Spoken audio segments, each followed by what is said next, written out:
აი რა პერიოდზე ვლაპარაკობ ყველა რომ მიხვდეს Swift-ზე რაღაცას რომ Google-ავდი, Taylor Swift-ი ვარდებოდა სულ რა, აი ხო ხდები, ანუ მე 14 page-ზე იყო ეს ამ Swift-ის, iOS-ის Swift-ის ისინი, ანუ ძალიან რთული იყო ჩემთვის. იმდენად რთული იყო, რომ ეხა აი გამოცდილი ხალხი მიხვდება რა, მაგას ვინც უყურებს. ესე იგი ფილტრაციები უნდა გამეკეთებინა და ამ ფილტრაციების საშუალება ქონდა OpenCV-ს.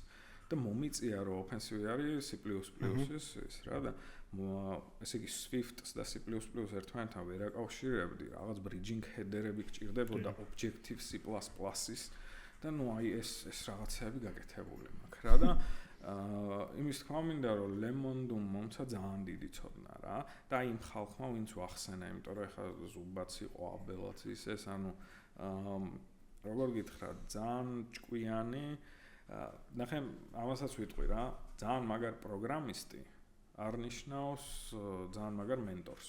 არავითარ შემთხვევაში არ უდრის რა. პირიქით? ძალიან მაგარ მენტორი პროგრამის არ ვიცი, შეიძლება რაღაცა არის ამ კითხვაში რა, ისეთი რა.